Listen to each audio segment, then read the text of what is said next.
Hello, അസ്സലാമു അലൈക്കും. ഇന്ന് മാസങ്ങളോളം സൂക്ഷിച്ചു വെക്കാൻ വേണ്ടി പറ്റിയിട്ടുള്ള ഒരു അടിപൊളി സ്നാക്ക് റെസിപ്പി ആയിട്ടാണ് കേട്ടോ വന്നിട്ടുള്ളത്. ഇത് കാണുമ്പോൾ മധുരസേവ പോലെ തോന്നും, എന്നാൽ ഇത് മധുരസേവ അല്ല കേട്ടോ.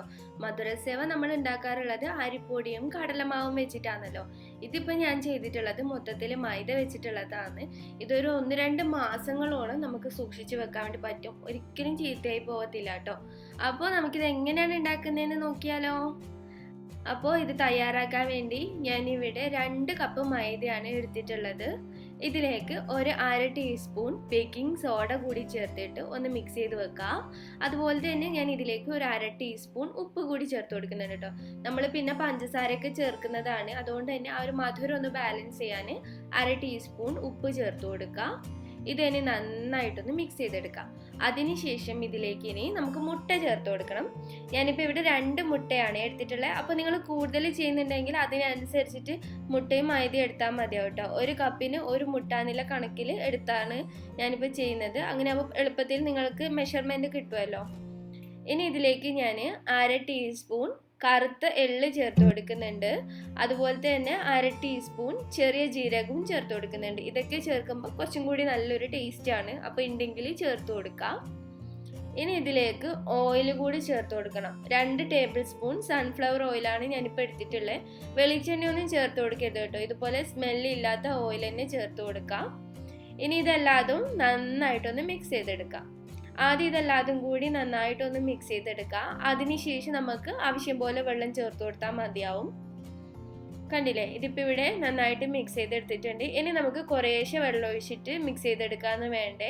ഒരുപാട് വെള്ളത്തിൻ്റെ ആവശ്യമൊന്നും വരില്ല. ഒരു 2-3 ടേബിൾ സ്പൂൺ വെള്ളമേ വേണ്ടൂ കേട്ടോ. നമുക്കിത് ചപ്പാത്തി മാവിൻ്റെ അതേ പരുവത്തിലാണ് കേട്ടോ കുഴച്ചെടുക്കേണ്ടത്. എങ്ങനെയാണോ നമ്മൾ ചപ്പാത്തി മാവ് ഉണ്ടാവുക അതേ പരുവത്തിൽ ഞാനിപ്പോൾ കുഴച്ചെടുത്തിട്ടുണ്ട്. കണ്ടില്ലേ, അത്രയും സോഫ്റ്റ് തന്നെയാണുള്ളത്. ഒരുപാട് അങ്ങ് കട്ടിയായി പോയിട്ടൊന്നുമില്ല കേട്ടോ. ഇനി ഇത് നമുക്ക് വേണമെങ്കിൽ ഒന്നെങ്കിൽ കൗണ്ടർ ടോപ്പിൽ ഇട്ടിട്ട് നന്നായിട്ട് കുഴച്ചെടുക്കുക, അല്ലെങ്കിൽ ഇതുപോലെ വലിയ പാത്രത്തിൽ വെച്ചിട്ട് തന്നെ നന്നായിട്ട് കുഴച്ചെടുക്കുക. ഒരു 5 മിനിറ്റ് എങ്കിലും നന്നായിട്ടൊന്ന് കുഴച്ചെടുക്കണം. അങ്ങനെയാണെങ്കിൽ മാവ് നന്നായിട്ട് മയപ്പെട്ട് വരത്തുള്ളൂ. അപ്പോൾ അതെ, ഞാനിപ്പോൾ ഇവിടെ ഒരു 5 മിനിറ്റ് നന്നായിട്ട് കുഴച്ചെടുത്തിട്ടുണ്ട്. അപ്പോൾ മാവ് കുറച്ചും കൂടി ഒന്ന് സോഫ്റ്റായി കിട്ടിയിട്ടുണ്ട്. ഇനി നമുക്ക് ഇതിൻ്റെ പുറത്ത് ഒരിത്തിരി എണ്ണ ഒന്ന് ആക്കി കൊടുക്കാം കേട്ടോ. ഈ ഒരു മാവ് ഒന്ന് ഡ്രൈ ആയി പോവാതിരിക്കാനാണ് ഇതിൻ്റെ പുറത്ത് ഒരല്പം ഓയിൽ ഒന്ന് ആക്കി കൊടുക്കുന്നുണ്ട്. അതിനുശേഷം നമുക്കിത് അടച്ച് വെക്കാം. ഒരു 1/2 മണിക്കൂറെങ്കിലും അടച്ച് വെക്കണം കേട്ടോ. അത്രയും മതിയാവും, കൂടുതൽ സമയം വെക്കേണ്ട ആവശ്യമൊന്നുമില്ല. വെച്ചാൽ നല്ലത് തന്നെ, മാവ് കുറച്ചും കൂടി നന്നായിട്ട് സോഫ്റ്റായി കിട്ടും. ഞാനിപ്പോൾ ഇവിടെ 1/2 മണിക്കൂർ മാത്രമാണ് വെക്കുന്നത്.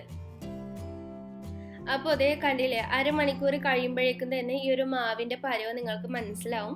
കുറച്ചും കൂടി നല്ല സോഫ്റ്റ് ആയിട്ട് കിട്ടിയിട്ടുണ്ട്. കണ്ടില്ലേ, ഈ ഒരു പരുവത്തിലായിരിക്കണം നമ്മുടെ മാവ് ഉണ്ടാവേണ്ടത്. ഒരുപാട് ലൂസായി പോകരുത് കേട്ടോ, അത് പ്രത്യേകം ശ്രദ്ധിക്കുക. ഇനി നമുക്കിത് പരത്തിയെടുക്കണം. അപ്പോൾ പരത്തിയെടുക്കാനുള്ള സൗകര്യത്തിന് ഞാനിപ്പോൾ ഇവിടെ 4 പീസായിട്ട് കട്ട് ചെയ്തിട്ടാണ് പരത്തിയെടുക്കുന്നത്. അപ്പോൾ നിങ്ങൾക്ക് വലിങ്ങനെ വേണമെങ്കിൽ 2 പീസായിട്ട് പരത്തിയെടുത്താലും മതിയാവും. ഞാനിപ്പോൾ ഇവിടെ 4 ബോൾസാണ് തയ്യാറാക്കി എടുത്തിട്ടുള്ളത്. ഇനി നമുക്കിത് പരത്തിയെടുക്കാം. അപ്പോൾ പരത്തിയെടുക്കുന്ന സമയത്ത് ഒരു ബോൾ പരത്തിയെടുക്കുമ്പോൾ ബാക്കിയുള്ളതൊക്കെ അടച്ച് വെക്കണം കേട്ടോ, അല്ലെങ്കിൽ അതിൻ്റെ പുറം ഭാഗം ഡ്രൈ ആയി പോവും. അപ്പോൾ നമുക്കിതിന് കുറച്ച് മൈദപ്പൊടിയൊക്കെ ഇട്ടിട്ട് പരത്തിയെടുക്കാം. അപ്പോൾ പരത്തിയെടുക്കുന്ന സമയത്ത് ചപ്പാത്തി പോലെ അത്രയും തിന്നായിട്ടല്ല കേട്ടോ പരത്തിയെടുക്കേണ്ടത്, കുറച്ച് തിക്നെസ് വേണം. അതായത് നമ്മൾ കുബൂസിനൊക്കെ പരത്തിയെടുക്കാറില്ലേ, 2 ചപ്പാത്തിക്ക് അടിയിലും മേലും വെച്ച അത്രയും തിക്നെസ് വേണം കേട്ടോ. അപ്പോൾ ഒരുപാട് അങ്ങ് കട്ടിയാവാനും പാടില്ല, അതുപോലെ തിന്നാവാനും പാടില്ല. കുബൂസൊക്കെ പരത്തിയെടുക്കുന്ന ആ ഒരു പരുവത്തിലായിരിക്കണം പരത്തിയെടുക്കേണ്ടത്.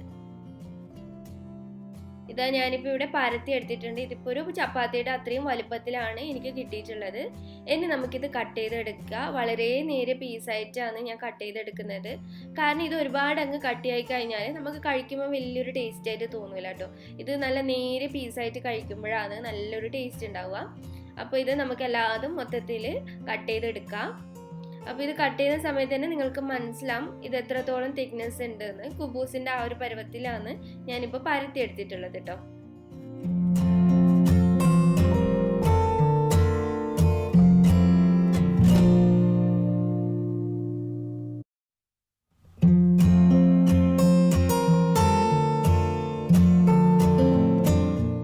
അപ്പോൾ വട്ടത്തിൽ നീളത്തിൽ മുറിച്ചതിന് ശേഷം ഞാൻ ഇതൊരു 2-3 പീസാക്കി മാറ്റുന്നുണ്ട് കേട്ടോ.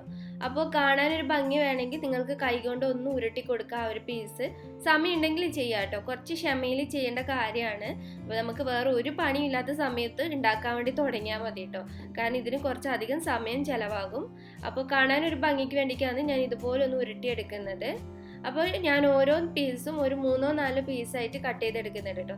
ചെറിയ ചെറിയ പീസാകുമ്പോൾ കഴിക്കാനും നല്ല ടേസ്റ്റിയാണ്, അതുപോലെ കാണാനും നല്ല ഭംഗി ഉണ്ടാവും. ഇനി നമുക്ക് ഈ കട്ട് ചെയ്ത് വെച്ചത് ഒരു പാത്രത്തിലേക്ക് മാറ്റണം. അപ്പോൾ ആ ഒരു പാത്രത്തിലും കുറച്ച് മൈദ ആക്കി കൊടുക്കണം കേട്ടോ, അല്ലെങ്കിൽ ഇത് തമ്മിൽ ഒട്ടിപ്പിടിക്കും. അത് ഒഴിവാക്കാനാണ് കുറച്ച് മൈദ ആക്കിയതിന് ശേഷം നമുക്കൊരു പാത്രത്തിലേക്ക് മാറ്റാം. ഞാനിപ്പോൾ ഇവിടെ ആദ്യത്തെ ഒരു ഉരുള മാത്രമാണ് ഇപ്പം പരത്തിയിട്ട് കട്ട് ചെയ്തെടുത്തിട്ടുള്ളത്. അപ്പോൾ ഇത് ഫ്രൈ ചെയ്യുന്ന സമയത്ത് നമുക്ക് ബാക്കിയുള്ളത് പരത്തിയാൽ മതിയാവും കേട്ടോ, കാരണം ഇതിന് ഒരുപാട് സമയം എടുക്കും. അപ്പോൾ ആദ്യത്തെ ബാച്ച് എണ്ണയിലേക്ക് ഇട്ടതിന് ശേഷം നമുക്ക് ബാക്കിയുള്ളത് കൂടി പരത്താൻ വേണ്ടി തുടങ്ങാം. അപ്പോൾ നമുക്കിത് ഫ്രൈ ചെയ്യാം. ഫ്രൈ ചെയ്യാൻ വേണ്ടി ഞാനിപ്പോൾ ഇവിടെ ഓയിൽ നന്നായിട്ട് ചൂടാക്കി എടുത്തു. ചൂടായതിന് ശേഷം ലോ ടു മീഡിയം ഫ്ലെയിമിൽ ഇട്ടിട്ടാണ് ഫ്രൈ ചെയ്തെടുക്കുന്നത്. ലോ ഫ്ലെയിമിലല്ല ഇടുന്നത്, ലോ ടു മീഡിയം ഫ്ലെയിമിലാണ് കേട്ടോ ഇടുന്നത്.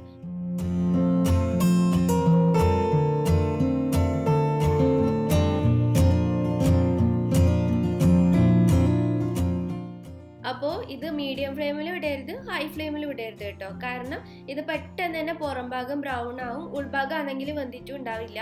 മൈദയാണല്ലോ, മൈദ കുക്കായി കിട്ടാൻ കുറച്ചധികം സമയം എടുക്കും. അതുകൊണ്ടാണ് ഞാൻ പറയുന്നത് ലോ ടു മീഡിയം ഫ്ലെയിമിൽ ഇട്ടാൽ മതി കേട്ടോ. ലോ ഫ്ലെയിമിൽ ഇടാണെങ്കിൽ എണ്ണ കുടിക്കും, അതുകൊണ്ട് ഞാൻ ലോ ടു മീഡിയം ഫ്ലെയിമിൽ ഇട്ടിട്ടാണ് മൊത്തത്തിൽ ഫ്രൈ ചെയ്യുന്നത്. ഇതിപ്പോൾ എണ്ണയിലിട്ട് കുറച്ച് കഴിയുമ്പോൾ തന്നെ നന്നായിട്ട് വീർത്ത് വരും. അതുകൊണ്ട് തന്നെ ഒരുപാട് അങ്ങ് തിങ്ങി നിറച്ചിടരുത്, കുറച്ച് മാത്രം ഇട്ടാൽ മതി. ഈ ഒരു പതയൊക്കെ അടങ്ങി വരുന്ന സമയത്ത് നമുക്ക് സ്പൂൺ കൊണ്ട് പതിയെ ഒന്ന് ഇളക്കി കൊടുക്കാം. അങ്ങനെ ഇളക്കി കൊടുത്തുകൊണ്ട് ഇത് ചെറിയൊരു ബ്രൗൺ കളറായി കിട്ടണം. പുറം ഭാഗമൊക്കെ നല്ലൊരു ബ്രൗൺ ആവുന്നത് വരെ ഫ്രൈ ചെയ്തെടുക്കണം. ഒരു 8-9 മിനിറ്റൊക്കെ എടുക്കും കേട്ടോ ഓരോ ബാച്ചും ഫ്രൈ ആയി കിട്ടാൻ വേണ്ടിക്ക്.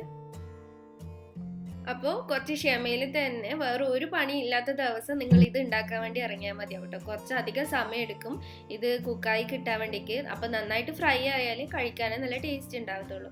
അപ്പോൾ ഇതാ നല്ലൊരു ബ്രൗൺ കളർ ആയപ്പോൾ ഞാനിത് എണ്ണയിൽ നിന്ന് എടുത്തിട്ടുണ്ട്. ഇനി നമുക്ക് അടുത്ത ബാച്ചും ഇതുപോലെ ഫ്രൈ ചെയ്തെടുക്കാം.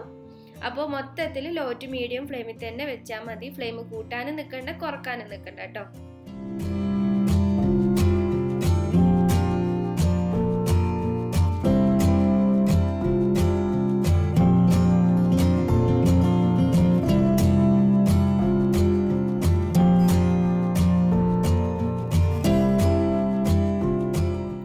അപ്പോൾ അതാ എല്ലാതും ഫ്രൈ ചെയ്തെടുത്തിട്ടുണ്ട്. നമ്മൾ കുഴച്ച മാവ് മുഴുവൻ ഫ്രൈ ചെയ്തെടുത്തതാണ് കേട്ടോ ഇത്.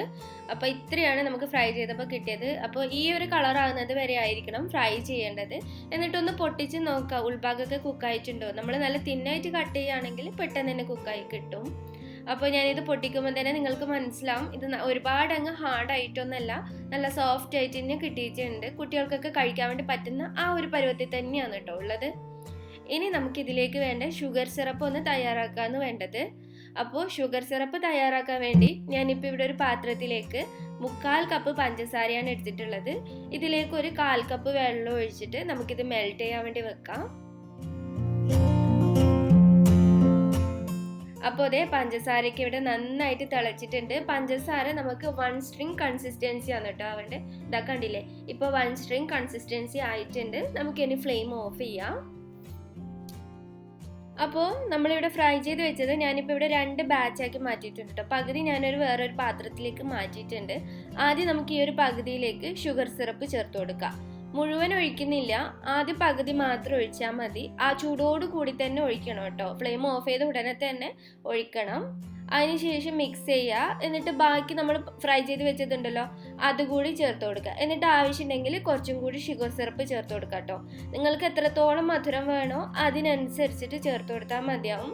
ഞാനിപ്പോൾ ഇവിടെ ഈ ഒരു 3/4 കപ്പ് പഞ്ചസാര മെൽറ്റ് ചെയ്തത് മൊത്തത്തിൽ ചേർത്ത് കൊടുത്തിട്ടുണ്ട്. ഇനി ഇതിലേക്ക് നമുക്ക് ചേർത്ത് കൊടുക്കേണ്ടത് പഞ്ചസാര പൊടിച്ചതാണ്. ഞാനിപ്പോൾ ഇവിടെ 1/2 കപ്പ് പഞ്ചസാര പൊടിച്ചിട്ടുണ്ട്. പൊടിച്ചിട്ട് തന്നെ ചേർക്കുക, പൊടിക്കാതെ ചേർക്കരുത്. 1/2 കപ്പ് പഞ്ചസാര പൊടിച്ചത് മുഴുവനും ഇതിലേക്ക് ചേർത്തിട്ട് നന്നായിട്ട് മിക്സ് ചെയ്തെടുക്കാം. അപ്പോൾ അതാ ഇതിപ്പോൾ കുറച്ചൊന്ന് ലൂസായിട്ടായിരിക്കും ഉണ്ടാവുക. ആ ഒരു ഷുഗർ സിറപ്പൊക്കെ നന്നായിട്ട് തിക്കായി മാറും. ഒരു 15 മിനിറ്റോ അരമണിക്കൂറോ നിങ്ങളൊന്ന് അടച്ചു വെച്ചാൽ മതിയാവും. അപ്പോഴേക്കും ആ പഞ്ചസാരയൊക്കെ നന്നായിട്ട് കട്ടയായി ഷുഗർ സിറപ്പൊക്കെ നല്ലൊരു കോട്ടിങ് പോലെ പുറത്ത് പിടിച്ചിട്ടുണ്ടാവും കേട്ടോ. അപ്പോൾ നമുക്കിതൊരു അരമണിക്കൂർ കഴിഞ്ഞിട്ട് നോക്കാം. ഇപ്പോൾ ഇതാ കണ്ടില്ലേ, ഈ ഒരു പരുവത്തിലാണ് കിട്ടിയിട്ടുള്ളത്. ഞാനിപ്പോൾ ഇവിടെ അരമണിക്കൂറാണ് കേട്ടോ വെച്ചിട്ടുണ്ടായിരുന്നത്. ഇതിൻ്റെ പുറത്ത് ആ ഒരു ഷുഗർ പൗഡറൊക്കെ നല്ലൊരു കോട്ടിങ് പോലെ കിട്ടിയിട്ടുണ്ട്. ഇങ്ങനെ കിട്ടണം കേട്ടോ, അങ്ങനെയാണെങ്കിൽ ഇത് നല്ലൊരു ടേസ്റ്റ് ഉണ്ടാവുള്ളൂ. ഞാനിത് പൊട്ടിക്കുമ്പോൾ തന്നെ നിങ്ങൾക്ക് മനസ്സിലാവും ഇത് എത്രത്തോളം സോഫ്റ്റ് ആയിട്ടാണ് ഉള്ളതെന്ന്. കുട്ടികൾക്കൊക്കെ കഴിക്കാൻ വേണ്ടി പറ്റുന്ന ആ ഒരു പരുവത്തിൽ തന്നെയാണ് ഉള്ളത്. അപ്പോൾ ഞാൻ പറഞ്ഞ അളവിൽ തന്നെ എടുത്തിട്ട് ചെയ്യുക. മുട്ടയൊക്കെ ചേർത്തുകൊണ്ടാണ് ഇത് ഇത്രയും നല്ല സോഫ്റ്റ് ആയിട്ട് കിട്ടിയിട്ടുള്ളത്. അപ്പോൾ ഈ ഒരു സ്നാക്ക് നിങ്ങൾ എന്തായാലും ഉണ്ടാക്കി നോക്കുക. എന്തായാലും വലിയവർക്കും കുട്ടികൾക്കും ഒക്കെ ഒരുപോലെ ഇഷ്ടപ്പെടുന്ന ഒരു അടിപൊളി സ്നാക്കാണിത്. അപ്പോൾ എന്തായാലും ഇപ്പോൾ വീട്ടിലെല്ലാവരും ഉള്ള സമയമാണല്ലോ, ഉണ്ടാക്കി കൊടുക്കുകയാണെങ്കിൽ ഇടയ്ക്കിടയ്ക്കൊക്കെ കുട്ടികൾക്കൊക്കെ കുറിക്കാൻ വേണ്ടി പറ്റിയിട്ടുള്ള ഒരു അടിപൊളി സ്നാക്കാണ്. അപ്പോൾ ഉണ്ടാക്കി നോക്കി വെച്ചിട്ടുണ്ടെങ്കിൽ നിങ്ങൾ എനിക്ക് അതിൻ്റെ ഫീഡ്ബാക്കൊക്കെ അറിയിക്കുക. ഫോട്ടോസൊക്കെ ഇൻസ്റ്റാഗ്രാമിൽ അയച്ചു തരണം കേട്ടോ. ഈ ഒരു വീഡിയോ നിങ്ങൾക്ക് എല്ലാവർക്കും ഇഷ്ടപ്പെട്ടിട്ടുണ്ടെങ്കിൽ ലൈക്ക് ചെയ്യുക. ഇത് മറ്റുള്ളവരും കാണണമെന്ന് ആഗ്രഹിക്കുന്നുണ്ടെങ്കിൽ ഒന്ന് ഷെയർ ചെയ്ത് കൊടുക്കണേ. നിങ്ങൾ എൻ്റെ ചാനൽ ഇതുവരെ സബ്സ്ക്രൈബ് ചെയ്തിട്ടില്ലെങ്കിൽ പ്ലീസ് ഒന്ന് സബ്സ്ക്രൈബ് ചെയ്ത് എന്നെ സപ്പോർട്ട് ചെയ്യണേ. വീണ്ടും നല്ലൊരു വീഡിയോ ആയിട്ട് വരാം. അതുവരേക്കും എല്ലാവരും സേഫ് ആയിട്ട് ഇരിക്കുക, ഹാപ്പി ആയിട്ട് വീട്ടിൽ തന്നെ ഇരിക്കുക കേട്ടോ. താങ്ക്